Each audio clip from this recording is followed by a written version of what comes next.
What's up? What's up? Now you know what time it is again. Of course, it's time for another review, and today I'll be reviewing the TV show Loki on Disney Plus from Marvel Studios, episode 2.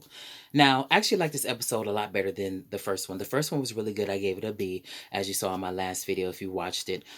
This episode really progresses in the storyline and really explaining the Nexus, which is an actual event that is um a derailment and also a deviant move from the actual organized timeline from the timekeepers that they introduce in this concept. Loki is actually brought on the team from the Time Variant Authority to catch a variance that's hiding in different timelines. I thought this was really executed in a wonderfully well crafted way.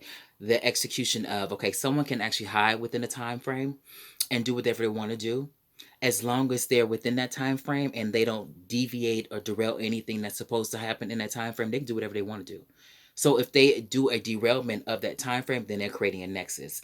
And this is just brilliant because there actually is a variant antagonist that is capturing some of the people, some of the guards people from the TVA, and then they're going into different time frames and causing this havoc.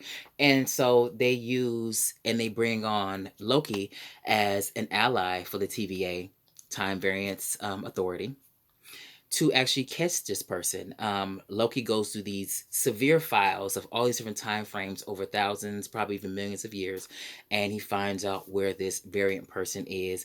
And they also refer to a variance as different forms of Loki. So Loki's is considered a mild pussycat variance and villain and the god of mischief, because there's been bigger catastrophic nexus events that's been created, which is also known as the multiverse.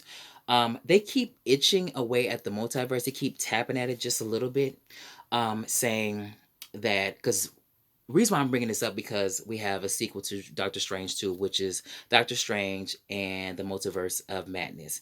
So, and then also, and 2 years ago, when Spider-Man: Far From Home, they Mysterio, played by Jake Gyllenhaal, he mentions that there's a multiverse, and the snap of Thanos created that. There was a rip in the universe.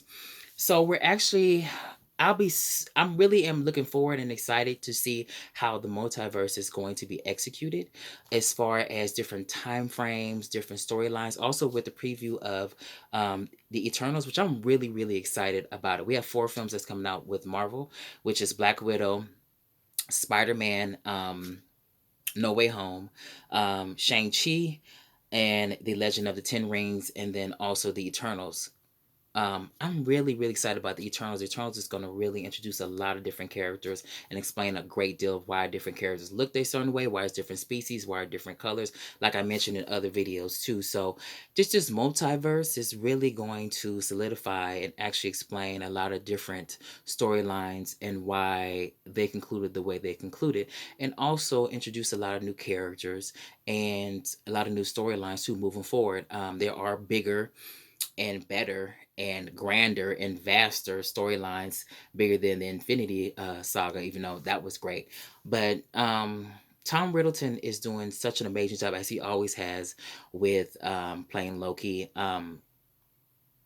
This is so much more depth into these characters. I really like these series and how they're focusing on specific characters outside of the Avengers, outside of the MCU. It's really just wonderful watching this and just being introduced to all the different characters, because you don't know, there's, within the series and even in the movies, but specifically in the series, there's a what's lied beneath. Are people really who they really are? Are people saying what they really say? Is it really truthful? There's a deceitfulness that's making it really interesting, and a mystery and a mystique that's making it really interesting to watch. I really enjoyed this episode. I think Owen Wilson fits right in playing Mobius. It's incredible. I think the TVA, again, Time Variance Authority, looks great. It looks like it's from 1985 to 1988. I think it's vast, and I think it looks amazing. The set direction. I can't wait to see the behind the scenes footage of how they actually made this show come to life. So, with that said, I give this second episode, I give it a B plus. So please subscribe to my page, because I will be uploading at least one review once a week.